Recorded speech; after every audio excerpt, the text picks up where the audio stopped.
Hello everyone, welcome back to Touch the Fire Twice. I'm Joshua, and today is day 7 of the 12 Days of Candles. This series features a mix of new favorites and returning classics across a variety of brands, price points, and fragrance families, all appropriate for buying and burning during and beyond the holiday season. There will be a new Days of Candles video throughout the months of December and into January, and the candles appear in no particular order, so be sure to stay tuned to see if your favorite appears on the calendar. Today's in-depth sniff review is on the Boy Smells limited edition Broken Rosary candle. Very excited to get into this one. It truly is one of my, as I say, new favorites. But first, if you are new to Touch the Fire Twice, welcome. My mission here is to share my love and passion for fine home fragrance as an enthusiast, an educator, a reviewer, to inspire you to increase your own fragrance knowledge and understanding, ultimately enhancing the scent memories that you create. If you want to learn more about what I do, why I do it, how I do it, you can check out my website at TouchTheFireTwice.com. But for now, let's dig right into Broken Rosary. So Boy Smells Broken Rosary candle actually has come out in the past. This is a returning favorite, and I actually did a review on their holiday votive trio last year. You can see in my Boy Smells playlist here, which includes a brand introduction as well as a couple of in-depth sniff and comparison reviews. But this appeared in the holiday votive 2021 trio alongside Figurare and Denim. Denima did not come out in this year's trio because they actually have put that into their core year-round pink label black jar collection. And for the holiday trio this year, they brought back the fan favorite Broken Rosary as well as Figurare, and then introduced a new one, Insensorial. So Insensorial is a spicy woody fragrance, Figurare is a spicy botanical, and Broken Rosary is a woody floral. As is usual with Boy Smells, their branding, their art direction really is top-notch. Just interesting, intriguing, pretty, elevated, across the board, a really great experience. Opening this up, this is their 8.5 ounce single wick traditional candle with about a 50-hour burn time. As you can see here, just interesting pattern there in the box. And this is embossed and kind of, again, gilded in that gold leaf metallic. The rose here is embossed, just really intense, pretty, great for gifting, as well as the label there, which describes some of the scent notes. The actual vessel itself is a pretty matte red, and the inside is a mirrored, I suppose a silver, but almost a bit of a gold, sort of mirroring to that, along with the metallic gold label. Their wax blend is a coconut beeswax blend, fairly unique. Not a lot of brands that I'm personally aware of have that unique blend. It may be proprietary in this case. Tends to have a solid burn to it. You can see the fragrance oils, as I ran my finger along there, really appear there. It's a medium soft wax. It does sometimes take a bit of time to pull out, and I will say, as is the case with many single wick candles, even luxury single wick candles like this, you do oftentimes have to put sort of a foil sleeve around this just to ensure that it does get that full pull, and then on subsequent burns, it tends to burn better, but it's a bit hit or miss as far as sometimes you have to do that once or twice, and then the candle just learns and does a good job at fully pulling out, and other times you really have to kind of baby them. So that is the one thing with this and many other brands that do single wicks, is it can be hit or miss on the performance if you were not to put the foil wrap on and didn't baby it. So that's one small negative to some of the Boy Smells candles, but the fragrances are so incredibly unique that it's worth it. They really are some of the most unique blends out there. As is the case with all of my in-depth sniff reviews, I will read you the scent story that the brand shares. I'll give you my overview, what I think, sort of what I get, the mood, the moment, the space, the place, the time that this takes me to. And then because this is a true perfumer or master perfumer built fragrance with top, middle, bottom notes, there are, I believe, 10 notes within this fragrance that they share with us that we will dig through together to understand not just, what do I think of this, but really let's learn what these different notes are, where they come from, how they're used in fine fragrance, both for body fragrance, perfumes, and fine home fragrances, and how they are expressed in this candle. Because as I say in my mission statement, increasing your fragrance knowledge and understanding truly will ultimately enhance the scent memories that you create and your enjoyment of the candle. Just like if you understand what you're drinking with a fine glass of wine, you're going to enjoy it more, the nuances within it. Same deal here. So we'll learn about these notes together. But first, let's get into the scent story from Boy Smells. Only released during the holiday season, Broken Rosary is back by demand. This spiritual wood and rose wonder will convert your soul and mind. Bathe in the sacred beads of warm cedar and lush rosewater, grounded in accords of earthy spice, moss, and cinnamon leaf. An alchemical wonder, this worship-worthy fragrance is reminiscent of a trip to an old world monastery. What's broken can be made whole again with Broken Rosary. All right, so sounds intriguing, sounds sort of mystical, right? What I think about it is, even if they didn't say that it was reminiscent of a trip to an old world monastery or have the name Broken Rosary, which is very sacred sounding in the name, I truly feel like I would be transported to that old world space, that place, that time, whether it be a temple or a monastery or something truly a sacred space. It really immediately does transport you to the old world, whether it is somewhere in Italy or Spain. You are exploring a stone and wooden place of worship from the Middle Ages. Maybe you're there today, but it was around in the Middle Ages. It's the scent of the building and its stored treasures, tinctures and resins used for ritualistic healing or honoring of spirits. There's that fresh bergamot and green cardamom, and they're green, warm, full of life and energy, wafting in through the open door. And then once inside, there are these kind of rustic parchments or suede from centuries-old books and scrolls. And they smell of a sort of powdery, dried woodiness from the violet and the orris, which is root of iris, which we'll get into in a minute. Just these soft, earthy florals. There's a fountain of soothing rose water running through the temple, nearly reaching a cedar altar. And there's a waft of warm, spicy sandalwood smoke that's lingering to cleanse the air, while some dried moss clings to the wooden gates, adding another layer of an earthy, amber-like musk. It all just adds up to this earthy, spicy, dry, resinous, floral fragrance that is intoxicating, it is mystical, and really rooted in millennia-old spaces and traditions. I cannot say how much I love this candle.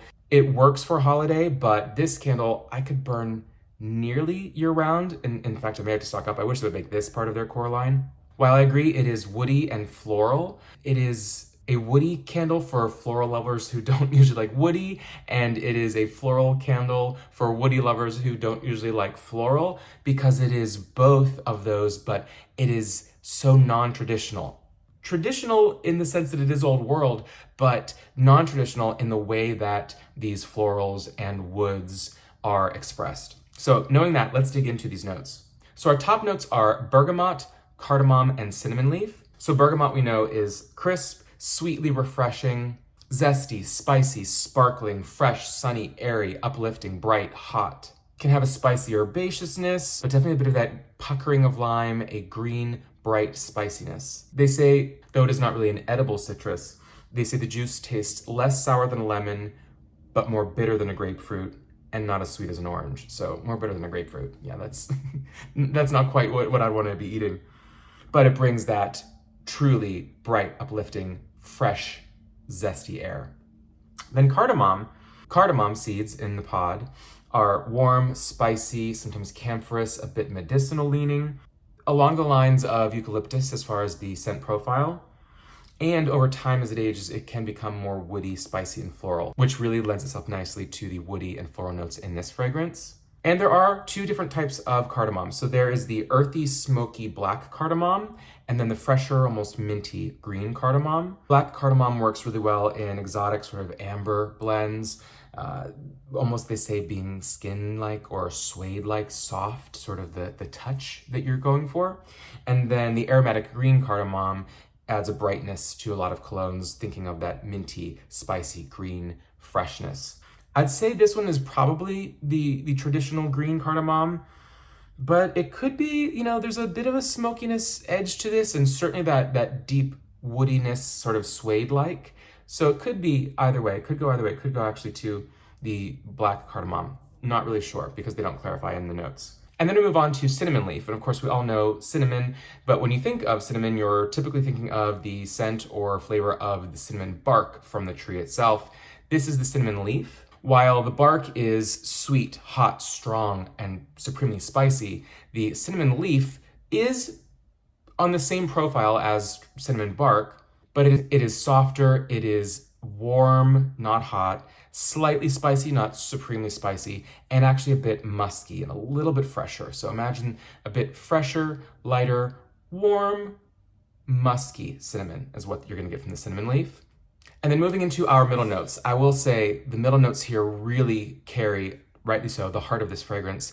And one of these is sort of up there with one of my all-time favorite fine fragrance notes that I kind of knew a while back, but every time I smell it, it just is a slam dunk in fine fragrance or fine home fragrance for me. But first up, violet, so the violet flower. Violet is going to be powdery, soft, sweet, dewy, romantic. Sometimes it shows somewhat surprisingly sort of woody or almost medicinal tones. And so therefore, violet really is considered a unique floral and sometimes is reminiscent of iris.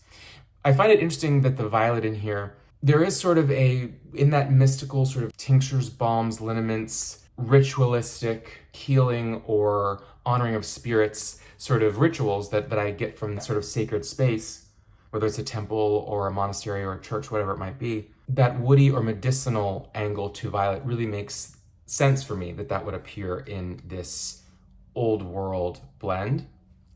And then getting into orris. So orris is one of my favorite notes. So orris is the root, or in fact a rhizome, of the sweet bearded iris flower. The roots are harvested and they don't have a scent at harvest, and they have to be dried and aged for 2 to 4 years and kept from, getting from rotting or getting fungus. And at that point, it becomes this soft yet very intense, sweet, powdery kind of suede-like fragrance, reminiscent of violets, the same way that violets can be like iris can be like violets. They can be used, maybe not interchangeably, but oftentimes to support each other in fragrances, as we see here. And it can range from sweet to earthy. And what I loved in doing my research on this one is that it's said to give sort of a tenacity or mystery to a fragrance, the nuance of time, antique books and linens, beds, and a real nostalgia or look back upon the past. And then the final middle note, everyone of course knows rose. They say rose, but then in the description they say rose water. So I'm gonna go with it that it probably is more of like sort of the rose water, which is just a lighter, not quite as nuanced or intense version of rose, because it's not that heavy, almost resinous depth that roses can bring when they're supremely forward. There is rose in here, but this is not for me a rose forward fragrance. Rose, of course, can be powdery, dewy, musky, myrrh-like, clove-like, sometimes fruity, sometimes feminine, eternally romantic, almost sort of mystical, I would say, but very classic, historic, and ageless. Rose water would likely be a bit softer, fresher. They say that the Romans actually had rose water fountains as sort of public baths or just to scent the space around them. And so that's why in my mind, going into this space, this church, this monastery, this temple, there's that rose water fountain going through one of the interior gardens on the grounds. And it just brings a light freshness, one of the few true fresh notes that is in here, along with maybe that cardamom and of course the bergamot. And digging into our bottom notes, we've got heavy hitters with cedarwood, musk, and sandalwood.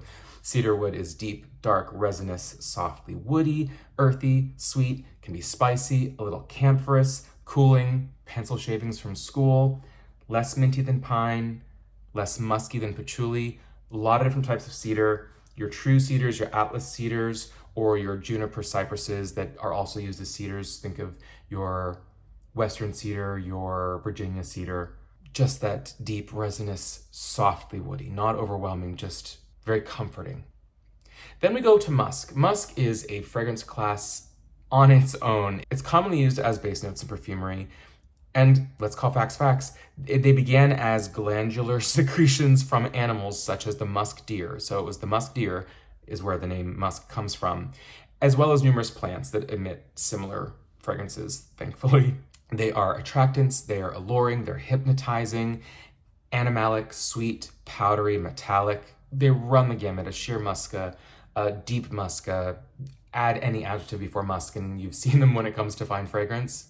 And then I want to read a quote here for this because I think it really describes musk better than I could ramble on. And that is a well-known German fragrance chemist, Philip Kraft, describes sort of the love it or hate it complexity, because it's sort of musk it's off-putting, but you are drawn to it and you almost don't know why. It really is sort of that animalistic attractant or urge. And he says, the more one studies its character, that of natural musk tincture, the more contrasting, vibrant, and oscillating it becomes. Repulsive, attractive, chemical, warm, sweaty, balmy, acrid, waxy, earthy, powdery, fatty, chocolate-like, pungent, leathery, fig-like, dry, nutty, and woody, to give just some impressions. So there's so much to it. I haven't even scratched the surface really of all the different musks out there, but it is fascinating, and it is that fixative, that depth that adds the alluring, the sensual, the animalic and animalistic urge that is captured within fine fragrance. Thankfully, these days it is mostly synthetic, though there are some natural extracts of ambrette seed, galbanum, angelica root that can also deliver a musky sensuality to a perfume. Then we move on to sandalwood, which typically is not one of my favorite woods. You know, again, I'm very partial to cedar wood, but sandalwood cannot be ignored for its incredibly unique fragrance that it brings. So it has a creamy sweetness. It's warm, smooth, sophisticated, woody, earthy, and soft. It actually isn't a tree, but apparently a parasitic plant that attaches to roots of other trees and slowly grows up to 10 meters over time. It produces a heavy, yellow, fine-grained aromatic wood that can, surprisingly, retain its scent for decades. And then we move on to our final note, which is moss. And if you want sort of a deep dive onto moss, or oak moss in this case, check out my Lofco New York Forest Oak Moss Absolute review. Really dig deep into sort of how it's harvested, where it grows, how it is expressed and used in fine fragrance, if you want to learn a lot more about oak moss. But the short story is it's a tight curled plant, a fungal lichen, grows on oak trees, can be light green to black depending whether it's dry or damp, and it is earthy, woodsy, sensual, has hints of musk and almost amber to it. Essentially, if you were walking through a wet forest with damp mossy trunks and stones, lichen covered root branches on the ground, there's sort of some dryness that comes through, almost crisp like from the bark, or almost a smooth kind of leather fragrance, but it can also be green and bright and adds a rich undertone or base note to fragrances. But ultimately it is that dry, woody, earthy, sensual, almost musky aroma that you may not expect by thinking of, the typical moss you might just see growing on a tree. But it does add a really mystical, magical, sensual, soft, earthy, woodsy forest floor note to fragrances. So all told, a lot going on there, but this is not overwhelming. It's not heavy. Again, burn performance, you might have to baby it a little bit to get it going, but it is going to give you the most beautiful fragrance, healthy throw, because it's strong, but it doesn't overwhelm you. Don't get overwhelmed by the woodiness or the floral. You may not love woods. I think you could still like this. You may not love florals. I think you still may like this. It really is, think of truly walking through that sacred space and all of the sense of history around you, from the freshness of your bergamot and this green spiciness of cardamom, and the soft sort of rejuvenation from the rose water, that sandalwood smoke going through the air to cleanse the air and add that warm sweetness, and those florals with the rose, the orris root, and the violet, bringing that sweet, soft, dewy, romantic, but not spring-like floral to this scent. It really just is truly what I love about fine fragrance, transportive, and I love it. So definitely check that out. Let me know if you've smelled this before, what you think of it. If you smelled anything else from voicemails or would like to hear more from voicemails, I'm happy to dig deeper into some of their other fragrances, because again, they really are super unique and I love what they bring to the fine fragrance marketplace. So that is it for day 7. Be sure to stay tuned for day 8 of the 12 Days of Candles. And until then, take care.